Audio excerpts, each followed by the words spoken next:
So let me start by saying welcome to Dr. Lawrence Yoon and to everybody from NHMR Association who's tuning in today. We're very lucky to have Dr. Yoon for 30 minutes to talk to us today about the real estate market generally, and I believe he's going to touch upon New Haven Middlesex specifically, which is going to be interesting for us. They say when you go to a concert or a theater, you're supposed to dress up to show respect for the performers. And it is a sign of the utmost respect I have for Dr. Yoon that not only did I get dressed today, but I put on a collared shirt, a jacket, which I am not doing daily. And we really appreciate having you here, Dr. Yoon. So thank you for making this time for us. Given that time is short, I basically want to get right to Dr. Yoon and his slides, which he noted at the beginning he's going to be able to share with us both during the presentation, and they will be available after. If you do have questions, we're not going to be able to do interactive time, but if you do want to pose a question and write it into the chat box, I will do my best kind of live to collate some of those and pose them with any time we have remaining at the end. So do write your questions. If you can keep them concise, that would be great. And we'll get to as many as we can. I'm going to very quickly blow through the bio here. So in case you don't know Dr. Yoon, who we have with us, and then I'll turn it over. Lawrence Yoon is Chief Economist and Senior Vice President of Research at the National Association of Realtors. He oversees and is responsible for a wide range of research activity for the association, including NAR's existing home sales statistics, affordability index, and home buyers and sellers profile report. He regularly provides commentary on real estate market trends for its 1.4 million plus realtors. Dr. Yoon creates NAR's forecasts and participates in many economic forecasting panels. I imagine that's fun today. Among them, the Blue Chip Council and the Wall Street Journal Forecasting Survey.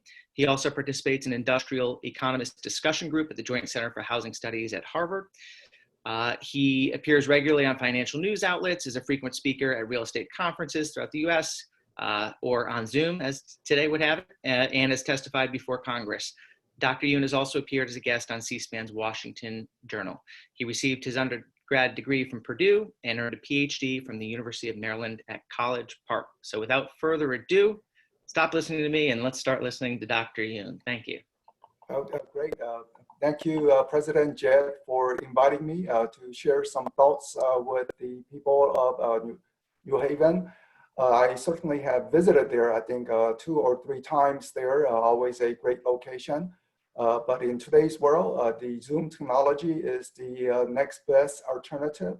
Market is certainly a lot of uncertainty in the market, along with the fact that in mid-March, April, quite a disruptive activity for real estate. When I say disruptive, meaning that very few listings, very few transactions. But from May, early May, there are some signs that as the listings are beginning to pop out into the market ever so slowly, but it is beginning to pop out, that it is in the affordable price points, that it is drawing buyers because mortgage rates are at historically low levels. Economists speak better with PowerPoint, so let me do a little share screen and bring up my PowerPoint so it's easier to comprehend. So let me just bring this up. So let me first start with the economy and then hone in into the housing market, and also one point that you may want to relay to your clients about potential development going into the future years. First, related to the economy, the first quarter economy was down 5%. That is quite a large decline by any measure. It was driven by the consumer and business spending collapse. So you see the collapse occurring in the consumer and business spending. In the residential investment, the next line, which comprised home building activity along with home sales, remodeling expenditure, and it actually grew 21%, just to show you how strong the housing market had been prior to the pandemic. Now this covers up to the month of March, but it's the second half of March things began to really slow down. But even up to March, things were very strong in the residential housing sector. If we look at the last 2 lines, it's interesting. income actually grew in the first quarter by 2%, yet people spent less. What does this mean? That people's savings actually grew tremendously. So if you think of a family saving, say, $200 each month, now they are saving $500 each month. Why are they saving? Well, first, the economy is shut down. There's no place to spend money. You cannot go to a restaurant. There's no baseball game. So simply the fact that there's no place to spend is implying that people are saving up the money. But once the economy reopens, and steadily, I know that maybe in Connecticut is phase 1 reopening, then phase 2, phase 3. Hopefully we don't have a second outbreak so that we don't have a second economic lockdown. But as the economy opens, there is a savings that can be unleashed into the economy. So there is that potential. When we look at the job market, as people know, it is quite ugly. So we saw a large job cuts, 20 million job losses in the month of April. And the May figures will be out next week, and that will tell us even more striking figures. But in the data that is available, over 7 million job losses in the leisure and hospitality sector. No surprise, hotel industry is suffering, the airline industry is suffering, the Disney World is just shut down. So no surprise of the hard hit to the leisure and hospitality sector. But from the second line below, it is interesting because there is actual job cuts in the nursing profession as well as in the medical doctors. And you will be completely surprised, how in the world is that the case? When we had COVID-19, we saw the images of hospitals potentially running out of bed. Fortunately, I think we are past that phase. But the reason why there was a job cuts in the healthcare industry is because dental offices closed. And if you cannot do any dental work, well, they have to lay off workers. Also, people needing hip replacement. Those were considered less important, and they had to shut down. So anybody involved in the hip surgery, they had to lay off their workers. But as the economy reopens, you say surely there will be normal rate of people needing knee replacement, hip surgery, dental care. So all that job losses that you see in the second line, I believe will come back quickly once the economy reopens. Construction is also an area, so it was temporarily shut down, but we are in a housing shortage, especially on the mid-price and below. So we need to build more homes. So those construction jobs that were lost, they should be coming back online. And when I look at the state of Connecticut, there is a positive development regarding the people filing for unemployment insurance. So this shows that prior to the pandemic, it was a very few people each week filing for unemployment insurance for the very first time. This is the number of new cases. And then you see a surge in mid-March and steadily increasing all the way to middle of April. But since then, the figure has steadily diminished, which is implying that number of people who are getting laid off recently, filing for the unemployment insurance for the very first time, is beginning to diminish. Even more encouraging is the following chart. So this chart shows the new cases, but the following chart shows the total number. So it will be essentially the sum of all the new cases. So what this chart shows is that you see a steady growth in the total number of people receiving unemployment check.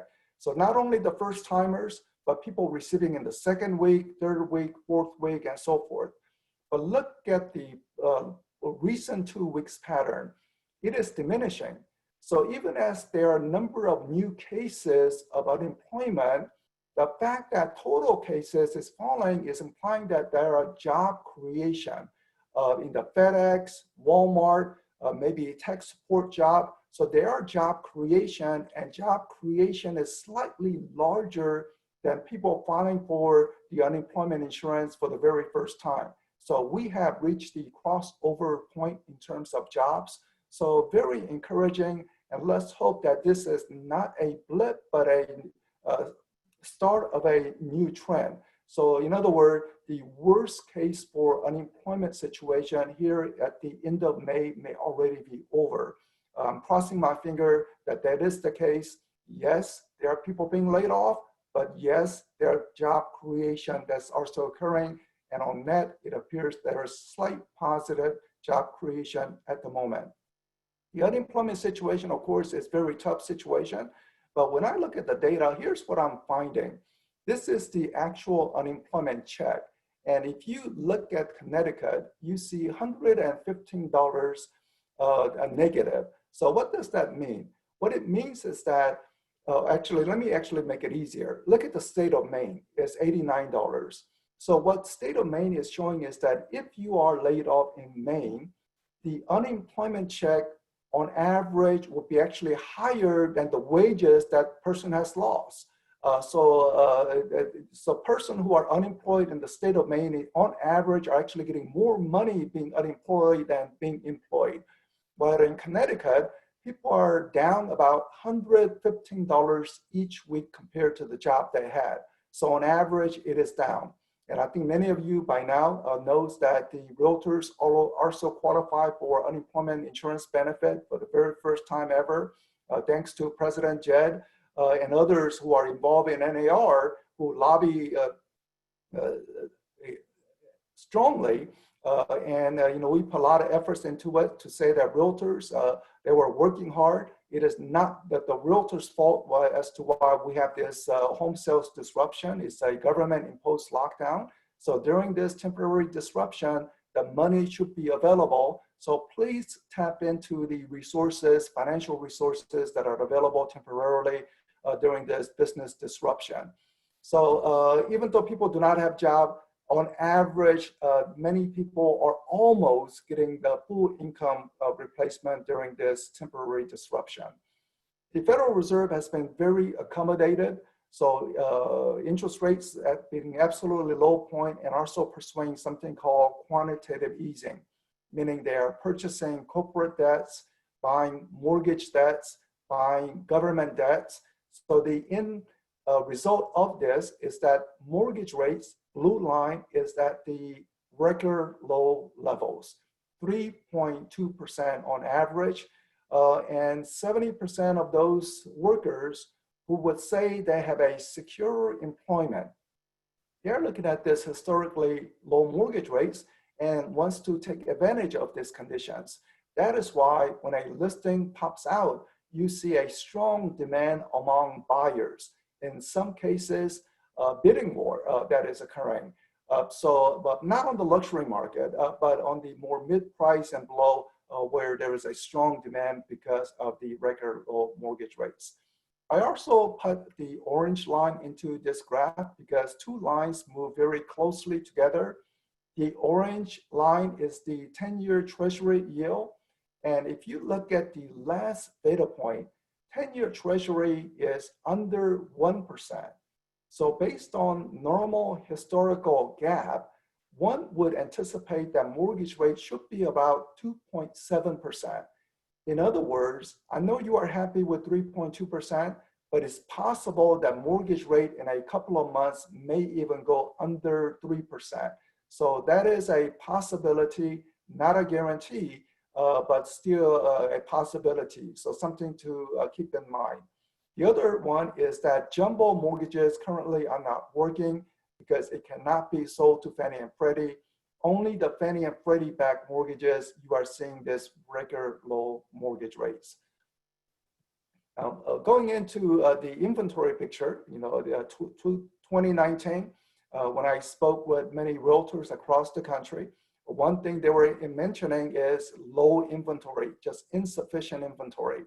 In Connecticut, on the upper end market, again, without needing to say, plentiful inventory on the luxury end market, but very tight inventory on the low end.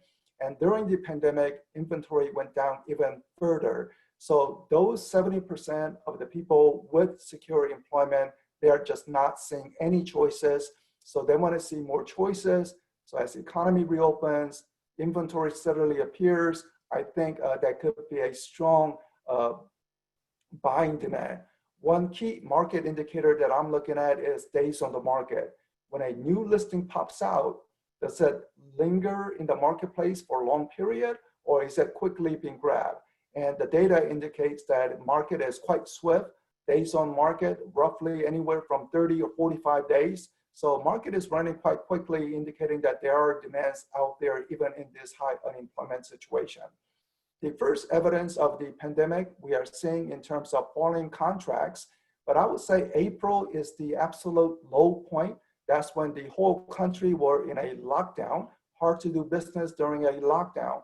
But May contract should be a little better and even better in the later parts of the year. Now, pending is always about 1 month leading indicator for closings, which means that closing activity in the month of May is probably the trough, the low point before picking up.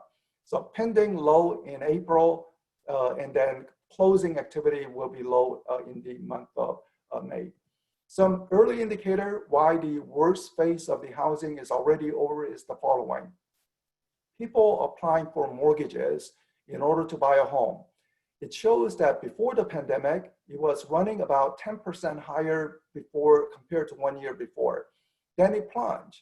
It was down about 35% from 1 year before. But in the most recent week, it's almost back to pre-pandemic levels, up 10% from 1 year before. So the very early phase of home buying process is already showing that we have turned the corner. We are a little up compared to 1 year ago. So let's hope this is the case. The housing shortage on the lower end will persist because home construction actually declined during the pandemic. And even before the pandemic, home building activity has been very subdued, which is the reason for inventory shortage. So as you talk with your client, expect persistent housing shortage in the latter part of 2020.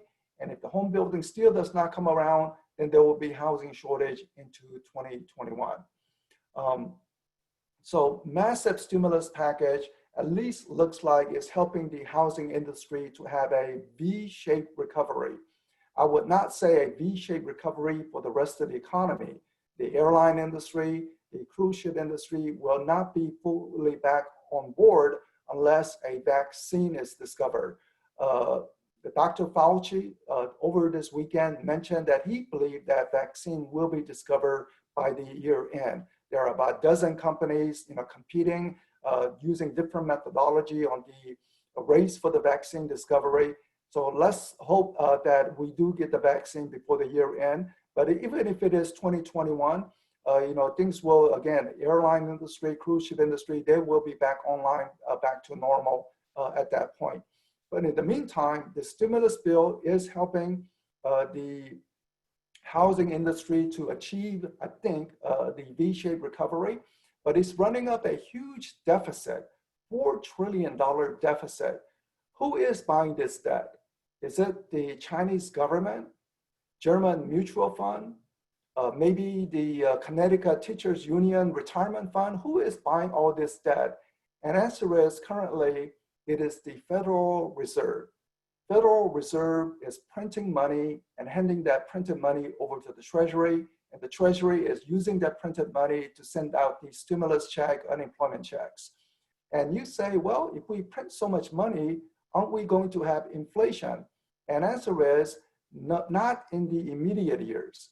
Because of the status of the US dollar, just think about it, $20 bill. You can take that $20 bill to Mexico, Vietnam, Finland, or any country across the globe and say, I want to get a haircut. Here's $20 bill, and they will give you a haircut because people accept the US dollar globally. So given that status, even with printing of the money, we don't have to have inflation right away. However, say 5, 6, 7 years down the line, because we will need to do more printing of the money next year. So you say so much printing of the money, maybe we will get 1970s style higher inflation. And I say probably not the 1970s style 10% inflation each year, but maybe a 5% inflation is possible, which it would be higher than normal. And if that is the case, what does that mean for real estate? Well, home prices will be rising a little faster than overall inflation because real estate has always shown to be a good hedge against inflation. College tuition will be rising. Food prices will be rising. Medical expenses will be rising at that higher inflation level. Maybe even people's incomes are rising, even though their standard of living is not rising. but there is a one payment that will not be rising.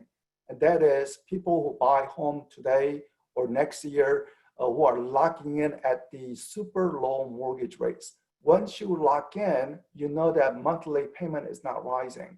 So this may be one of the rare golden opportunity for those with secure employment and financial capacity to buy a home, lock in at those low rates, and 5 or 6 years from now, just as prices of everything is rising, along with incomes are rising a little faster, that your monthly mortgage payment is not rising, but the real estate values are rising. So that's a price appreciation. So something to consider as you communicate with your clients. Let me go into now the forecast. So the forecast is that in 2020, the first quarter was actually running 5% better compared to the 1 year before in terms of home sales.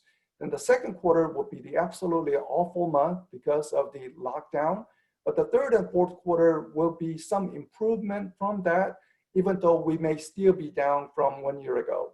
But going into 2021, which is the last column, everything should be turning positively. Home prices, home sales. So it's just a matter of just holding on tight for this disruptive period. But during this disruptive period, please tap into the unemployment insurance, which we lobbied hard to ensure that realtors have access to that. Again, it's a temporary disruption, that things will steadily improve in the second half, and everything lights up in 2021. Final consideration is the following. Even if the vaccine is discovered, I believe there will be some permanent changes after the pandemic. One is that this Zoom technology that I am using, I was unaware of the Zoom before the pandemic, but I'm doing this Zoom technology about 4 or 5 times each day. I'm used to it. I think people are becoming more comfortable with it. Twitter announced that all their workers can work from home forever. Facebook told their employees that throughout 2020, that working from home is an option, and also for many people in 2021, they will more likely to work from home rather than coming to office. And you may begin to see this also from, say, Wall Street companies and many other companies where they give more remote work option. So if you don't have to visit Manhattan to go to work every single day, maybe it requires only 2 days a week, maybe people say, why do I have a residence in Manhattan? Maybe I can have a residence further out in Connecticut. Greenwich is very expensive, but maybe going out to New Haven, maybe I can get a much larger home at a better price. So you may begin to see this trend of people wanting to have a larger house further away from the city centers and have a dedicated office space in that new home. So you may begin to see this sign, which means that New Haven is clearly in a good location to benefit from this changing trend. Let me turn it back to President Jed, because I have 5 more minutes and I will be happy to take any questions, but let me stop sharing this screen. So press a couple of buttons. Hold 1 second. All right. All right. So thank you. Great. Thank you, Dr. Yoon. And you can hear me, I believe, and now I think you can see me. Okay, great. Great. In the last couple minutes, let me pose a couple questions to you that come up based on your presentation. One of them I'm curious about. You were showing the unemployment rates and the chart, and then you're also showing the breakdown of who it is that's losing those jobs. And I'm curious. I think the home ownership rate in the United States has hovered somewhere around 60% for a long time. I'm wondering whether have we mapped onto sort of the demographics of those buying homes, the 60% that are in position to buy versus the jobs lost, because I do understand it's a lot of the wage hourly jobs being lost. And I'm just wondering if we've looked at that, because that may say, even though the economy is having a tough time and some people are really suffering, it may have less of an impact on the housing market. I'm curious your thoughts on that. You are absolutely right, Jed, because you look at the restaurant servers, they don't have a job now, and it's the leisure and hospitality, again, the hotel staff workers. and they are typically not homeowners. They are renters. So the jobs that have been negatively impacted currently are principally in the rental household areas. And also for the rental sector, amazing thing is happening because of such a massive job losses. Many owners of the property who are renting it out, they were very concerned the rents would not be flowing in. But believe it or not, the rents are only dented very little. Most of the rents, they're collecting at normal rates and maybe just a few percentage points below. And I think the reason is that, again, the enhanced unemployment insurance that is being provided for people who have lost jobs. So again, not having a job, those are stressful time, but at least there is an income support to essentially fully replace those lost income. Okay, thank you. Another question related to the interest rates that you were talking about. And I want to tie the question, you talked about interest rates at the end of this presentation. I remember last year, I think it was, you showed a slide to us of comparing rates in 2000 versus near what we consider the peak, bubble prices, and showed how the affordability was actually better in 2006 because rates had fallen from 2000 to 2006. I'm curious, if you look over 30 or 40 years, you see a long trend of falling rates. In your presentation today, you talked about the potential for higher rates, maybe not 70s, but increasing. And I'm wondering, because people are going to ask us about the home as a nest egg kind of thing. And if low rates are the new norm, or we're going to see a reverse trend that's been 30 or 40 years towards some increasing rates, you do have a hedge against inflation, but how does that balance out looking at the asset price 20 or 30 years out? Is housing going to be impacted by a lack of affordability if rates are higher, even though it's going to cost more to construct them and everything else? So the mortgage rates will be absolutely low this year and even in 2021. But the question becomes afterwards. So if inflation, meaning the consumer price inflation, begins to pick up, you will also see the mortgage rate also pick up along with that. So 5 years from now, mortgage rate may be, say, 6%, 7% range, which is considerably higher than today. So that will make it affordability for people who want to buy much more difficult. So again, the question about, when to buy, so people, if they can buy now. But what happens back then into the future, it means that trying to find buyers at that higher interest rate would be more difficult. And we saw that in the early 1980s when the mortgage rate hit 18%. I know many people may be surprised at that. Home sales declined significantly during that time, but not home prices. Home prices just went up along with the inflation. So I think people just simply recognize if the food prices are getting more expensive, this price of clothes, price of everything is rising, real estate also follows that pattern, even though there may be fewer transactions. Okay, great realtor answer. Good. I want to touch on one of the last things you said too, of the trend from maybe cities to suburbs, and that's been another trend that's sort of been long-standing, a move toward the cities, particularly global gateway cities. And I'm just wondering, it's probably too early to know, but do we have any data that shows we're certainly anecdotally getting calls from people from New York? And I'm just wondering whether this is maybe a knee-jerk in the moment reaction, or whether there's any studies or data showing that this may be a real long-term trend even after COVID-19, if it's over and, whenever in the near term, 6 months, 12 months. Might this be a trend that goes on? Is there anything that shows us that? So first, I would say it's too early. I think people are still digesting, but we did take a survey of consumers, and what we are finding is that about 5% of the people who had considered buying a home, say in the city or near the city, are changing their mind. Now, one of the reasons for the change is maybe they don't want the potential health risk associated with it. So that could be one reason, but vaccine will be discovered, which means that then that will solve that issue.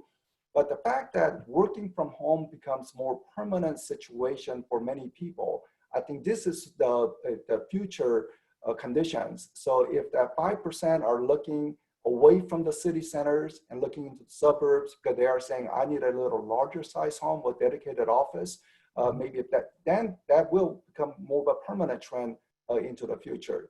So we are still getting some slight change in that percentage. I mean, 5%, you may say that's not that much, but if there's a swing of 5% of people who are thinking about buying near New York City, but now say further away, that those 5% still add up to a good number. Okay, great. I think we're up against our time. I did miss 2 or 3 questions here that were coming in late. We'll let you go, but I wonder if you have one comment. 2 of them relate to commercial. Someone was asking about retail and office. Someone was asking about prognosis for commercial. Before you let you go, do you have any thoughts about Connecticut specifically being, not in New York, but in a surrounding market to that, and the commercial real estate market here, retail, office, et cetera?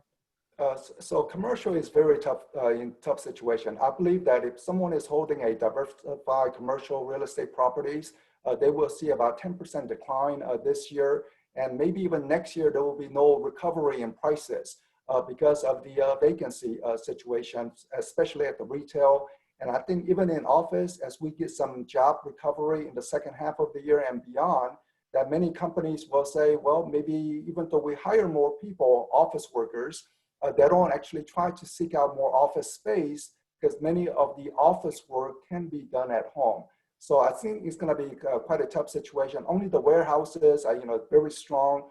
The apartment sector, multifamily, I think that will hold on good because people need to live someplace, even if they are not able to buy a home. Okay. Thank you. Thank you very much. I think we got a lot for a short amount of time. We got a lot of content. I did miss a couple questions. I apologize to people who still have questions, but we've already gone a minute or 2 over. So thank you so much. And we'll share the slides and appreciate it. Great. Thank you. Okay. Bye.